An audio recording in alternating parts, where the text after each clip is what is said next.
Welcome, folks. Hey, I'm Bill Bernhardt with Lopstick Outfitters in Pittsburgh, New Hampshire. Unfortunately, folks, this year, as obviously you all know, that we weren't able to do the shows this year because of the COVID situation. So I hope everybody's staying at home. Hope everybody's staying well and healthy. But I have put together a presentation. This is a new one for 2021. I don't think anybody's seen it. I don't even think my wife's seen it yet. So it's going to first be aired. It is going to have some references, obviously, to the trophy stretch that we have up here in Pittsburgh below First Lake Dam. So if you'd like to go to our website at www.lopstick.com, then you can download a map of the trophy stretch, and I'll just help you get a couple more references to this presentation. So folks, we hope you enjoy this presentation, and we're looking forward to having another great season this year. I'm not sure exactly when Ice Out is going to go, but it's going to be, I suspect it's going to be earlier than we do have in most years. So y'all take care, stay safe, and looking forward to seeing you up here real soon. And welcome to our presentation, folks. My name is Bill Bernhardt, and I'm going to be presenting on Lopstick Outfitters in Pittsburgh, New Hampshire. Well, you might be thinking that Lopstick is kind of an interesting name. So it actually derives from an old logging term. So back in the day when the loggers used to go into the woods, they would set up camp and they would log an area for a certain period of time. What they would do is they would find the tallest fir tree and denuder it of all the lower branches. Then basically up at the top, they would just leave a little Christmas tree. So when they're out in the woods, they would be able to look across and they'd be able to see that tree and they would know where camp was. And so that tree itself was called a lopstick, and that's where the name comes from. So Lopstick is actually one of the oldest running camps in northern New Hampshire. We were roughly established in 1928. So Pittsburgh is the largest township east of the Mississippi. So it is in northern New Hampshire and pretty much encompasses the entire top of the state. It is roughly 300,000 acres, which roughly equates to about 300 square miles, and it is virtually nature's playground. We have lots and lots of hiking trails, which is a Coast Trail, which runs from Gorham, New Hampshire, all the way up to the Canadian border. We have the Magalloway Mountain, which is one of the highest peaks, just over 4,000 feet, which is in northern New Hampshire, and it looks across to Maine. You can look over to see Vermont and also into Canada. We have lots of outdoor activities for the family, for the kids. There's always canoeing, kayaking. And another popular activity up here in Pittsburgh, New Hampshire is going out and looking for moose. It's a great evening activity. Go grab yourself an ice cream, go ride Moose Alley, and look for the critters. So people will often ask, well, how do the moose know where to cross the road? Well, clearly, they just read the signs. Another popular activity come fall after October 1st is grouse hunting. Upland birds is very, very popular, mostly done with dogs up here in the North Country, but also going and walking the logging roads. You can find a lot of good activity. We do have two full-time guides, Dave Trahan and Sean Searles, who will guide for upland birds.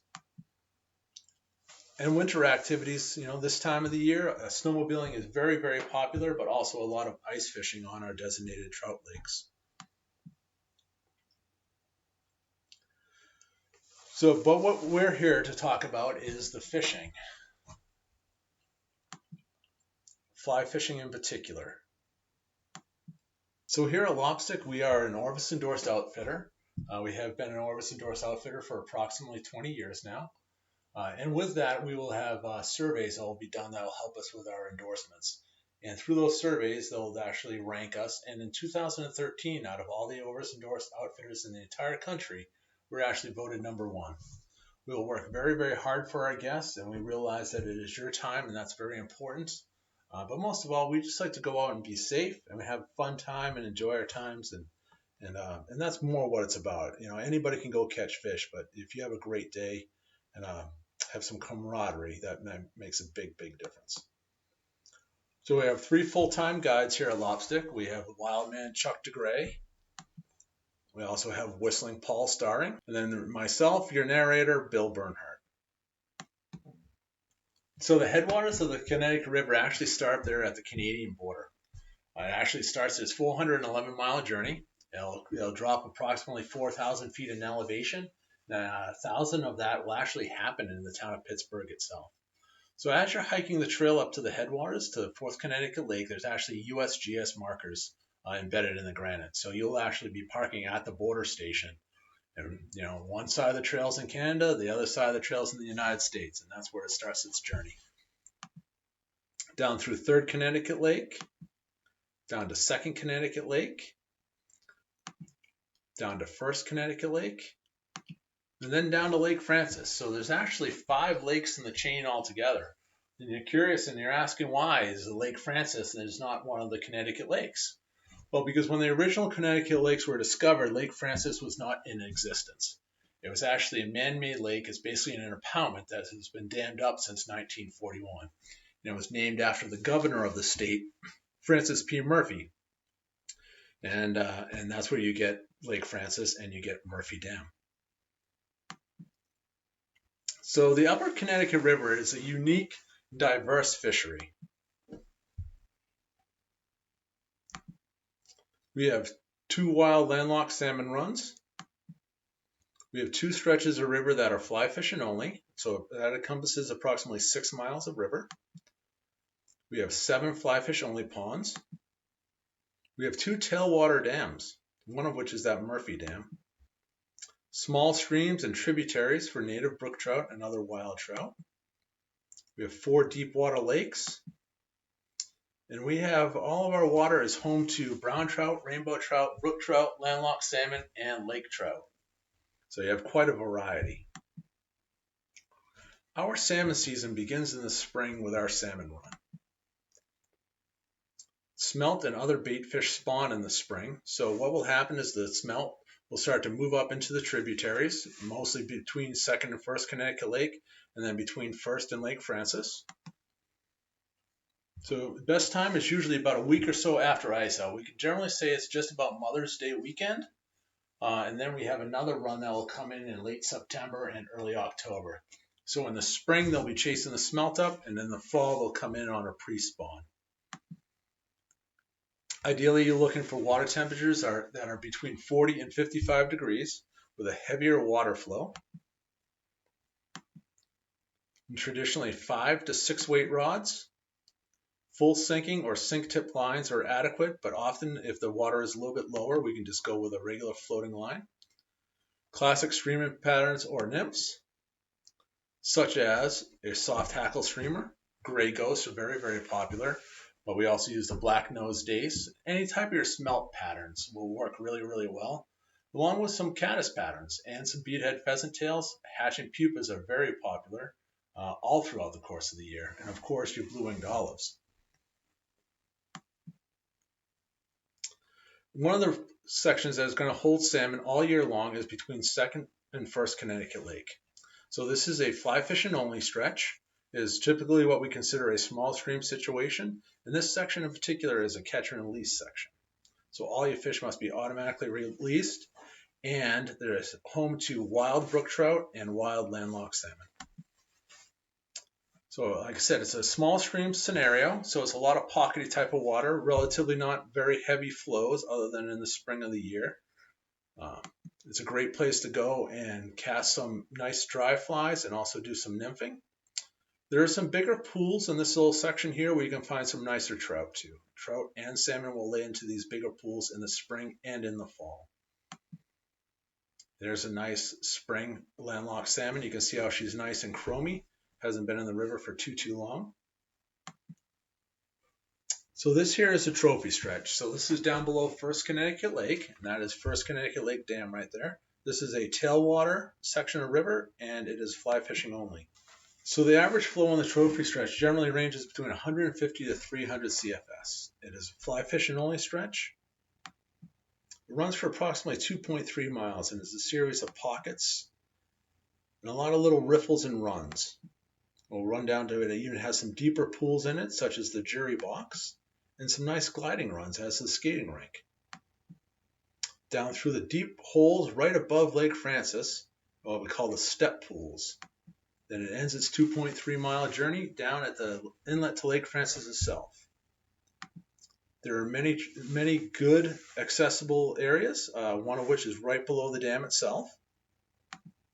There's also what we call the bridge pool, which is a very common access point.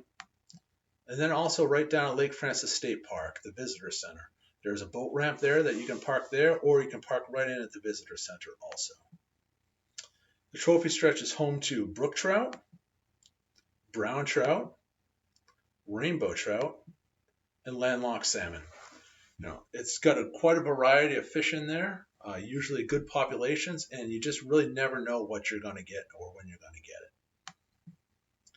Now, some of the bugs that we have on the trophy stretch. So we're very fortunate because the trophy stretch is a very prolific river. It has a quite abundance of bug life. So some of the bugs that you may want to have in your box that we commonly use are your beadhead pheasant tails.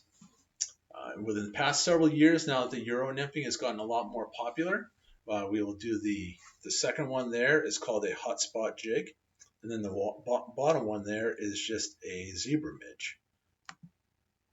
Also, some of your dry flies would be your elk hair caddis, certain times of the year. Of course, the parachute Adams is wonderful, or a purple parachute in this case, but also it's a good home for terrestrials. You have your ants, your beetles, stoneflies are always good, and also your grasshoppers. And down below Lake Francis is Murphy Dam. So Murphy Dam is also a tailwater fishery. Murphy Dam is arguably some of the coldest water in the state. So even in the dog days of August, this water is going to be coming out in 54 degrees. So down below Murphy Dam, the river will start to widen quite a bit. And this is where Lopstick will do its drift boat trips. The river down here widens and slows. It begins to meander quite a bit more through your farmer's field. It has great vegetation and muddy banks. These sections here will run for approximately 17 miles of river. So we have three different sections. We have our upper section, our lower section, and we have a small middle section that we'll do during the evening time. These sections here are home to brook trout, brown trout, and rainbow trout also. So down below, when we do our drift boat trips, the insect life down here is very prolific. So it gives us great opportunities to do a lot of dry fly fishing. Even in the middle of the day, we can have some fantastic dry fly fishing. So some of our dry flies that we use down through there is my personal favorite, which is also the parachute, purple parachute. We also like to use the elk hair caddis. It's very prevalent from the beginning of the season to the end of the season. And then certain times of the year, you really can't go wrong with your small Baetis or blue-winged olives. Then certain times of the year, usually in late July and early August, we'll start to get a lot more terrestrials. So your beetle patterns, obviously grasshoppers. And then you always want to have a bunch of woolly buggers in your box. If nothing else, or if you just like to throw sinking lines and streamers, woolly buggers are always a safe bet. And through the course of the day when we do our drift boat trips, folks, we're just going to take a little bit of time out in the middle of the day. Our days are generally long enough, so we don't mind breaking for a little bit. You want to always have a little bit of extra fuel in the tank for the end of the day. So we'll take a moment, take an hour or so. We're going to break out the tables and the chairs. We're going to set up a nice little shore lunch. One of our typical lunch staples is grilled tips. Then we also have a little bit of sweet potatoes on there, and then inside that tin foil is garlic bread.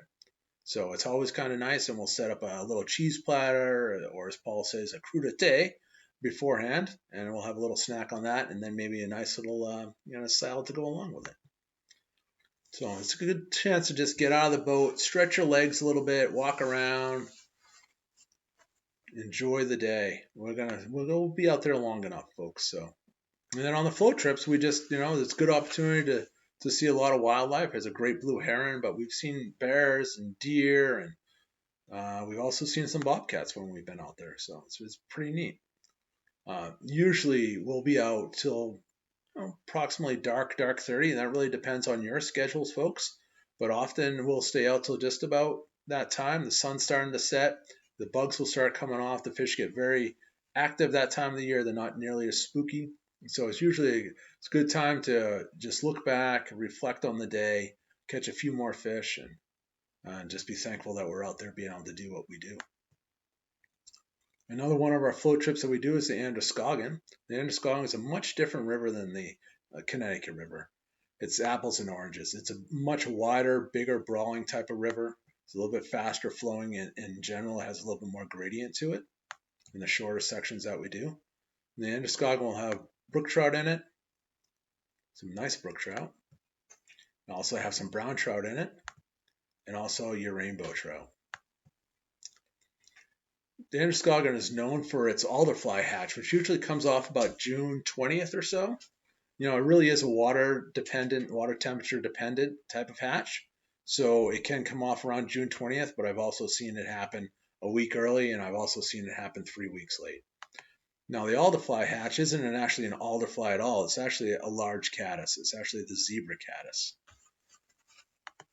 So, which is really nice because it's about a size 8 or a size 10 caddis, so you can actually see it, floats on the water, and skitters very well. So some of your flies that are common to use over on the Androscoggin are your stimulators. Also, we'll be using some terrestrial patterns like that. It's called the Mutaputa there, the one in the middle with the purple. And then because of the deeper, heavier runs, we'll often use our heavier stonefly nymphs, as in the such sink like a stone. So also commonly used over there is going to be your beadhead pheasant tails. Your woolly buggers, any color is really good. Browns are really good over there. Olives, the blacks, fantastic. But then also your soft tackle streamers. Your white, more smelty type of patterns or bait fish patterns can work really well for streamers. More opportunities that we offer for guiding is your small stream experiences, which are becoming more and more popular. Up in Pittsburgh, it is littered with small streams, what we call blue line type of fishing. Blue line type of fishing, you're not necessarily looking for quality or quantity. You're not going to catch big fish there, but they are going to be beautiful. Some of them will be native, some of them will be wild. There's a whole discrepancy about that, but I'm not going to get into that right now, whether it's a wild fish or whether it's a native fish. But they've been pretty much untouched by a lot of anglers. A lot of folks aren't going to hike just to go catch small fish and to fish a small stream, but there are numerous type of water like this up in Pittsburgh itself. It's a great place to go get a 2 or 3 weight rod, 7.5 footer, and just go for a hike. Generally, you don't see a lot of folks. You usually don't see many other footprints other than the wildlife, and it's a great place to go and catch beautiful trout. We also have several fly fishing only ponds. This here is Coombrook Bog. Coombrook Bog is an impoundment. It's an old logging impoundment. It's a beautiful area. It has a lot of wild fish in it. It's a great place to go and dry fly fish. It's readily accessible. You can drive right to it, and Lopstick will actually have a boat chained up there. So if you're interested, you can just go and talk to the ladies at the front desk and rent the boat for the day, and flip it over when you're done and lock it up. And it's a great place. It's real easy. Like I said, it's home to a lot of wild, beautiful brook trout, and some of them can be up to 12 to 16 inches. Even I've seen come out of there. Another one of our ponds is Scott Bog. This here is Moose Pond. It's a very common access point. It's super easy, right off the side of a logging road. And then one of my favorites is Boundary Pond. So Boundary Pond's a little bit of a drive. It's about 13 miles off of pavement. It does see some traffic, but it's a fly fishing only pond. Beautiful trout in there, very opportunistic trout. This here is Stub Hill Pond. So Stub Hill Pond is one of the highest elevation trout ponds in the state of New Hampshire. It's a very remote pond. You can drive to about a mile of it, and then you're going to have to hit the trailhead, and it's about 6/10 of a mile up to the top of the pond. Within that 6/10 of a mile, you gain about 600 feet of elevation gain. So it's a great place to hike the float tubes up. Unfortunately, because of the access, once you've made that hike, you're going to be committed. And it'll take you approximately an hour or so to do that 6/10 of a mile. And even though that Pittsburgh is home to lots of trout and salmon, and that's where we've been dyed in the wool trout and salmon type of fishermen and anglers and guides, we do love our warm water species. Warm water species is just a healthy alternative when you want to throw something other than delicate dry flies and small nymphs. We do offer smallmouth trips, especially on the Androscoggin and Lower Connecticut River, but we also do northern pike, which has been a big passion of all of ours for the past several years, and it's becoming a lot more popular within the sport itself.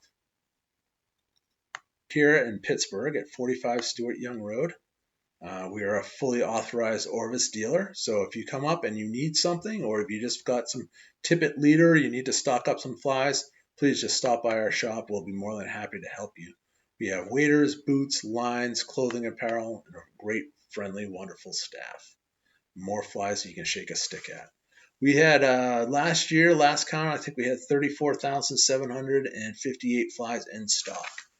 So if we don't have it, well, I'm not going to say if we don't have it, you don't need it. But if we don't have it, it's not something that you need right now today, because all our flies in our shop will catch fish on any given day. So that's why they're there. If you're thinking to yourself, wow, that's kind of interesting. How do I get there? Well, if you're coming from the Boston area or New York, New Jersey, you're going to come up either 91 or 93. It's just about a 4.5 hour drive to northern New Hampshire. It's a pretty easy drive. Then if you're coming across from Vermont or even through Canada, if you're coming through Canada, you take the 401 across and then drop down. There's several border crossings, or you can come through St. Albans or the Newport, Vermont area and come across that way. All roads lead to Lopstick. And if you're wondering, hey, once I get there, well, where do I stay? Well, you can stay with us. So here at the Cabins of Lopstick, we have 54 different cabins, from your basic 2-bedroom cabins to your nice little cozy log cabins. This one right here is actually right on Perry Stream itself. There's another one there called Eastwind. The last one was Riffles. We have several of them that are on Perry Stream. We have more of your cozy kind of newlywed cabins. The Osprey cabin here has a gas fireplace. It also has a jacuzzi tub in the bedroom. Trails End is a much larger, more for the family type of home, which is just up behind the lodge, which overlooks First Connecticut Lake. And then if you want something a little bit nicer, a little bit more secluded, there's Overlook, and has a jacuzzi tub or a hot tub out on the porch. And that's a view of First Connecticut Lake there, McGalloway Mountain. It's set back just a little bit so you have a little bit more seclusion. The most important thing about Pittsburgh is that if you really just want to come up and get away, and unfortunately our cell phone service, I guess it's fortunate and unfortunate, the cell phone service is getting a little bit better, but you can always shut those off. You can just turn it off. The nice thing about Pittsburgh is that nothing really happens much up in Pittsburgh. So it's a great place to come, get away, relax, sit around a campfire, maybe have an adult beverage if you like that, and just decompress. Thank you, folks, very much. So if you like that, folks, you can check us out online. You can check us out on the worldwide interweb. And we're looking forward to hosting you for your next Northwoods adventure. Thanks, folks. Have a great day. Stay safe. And if you need anything, just let us know. We'll be out there, and we're looking forward to it, folks. Take care. Tight lines.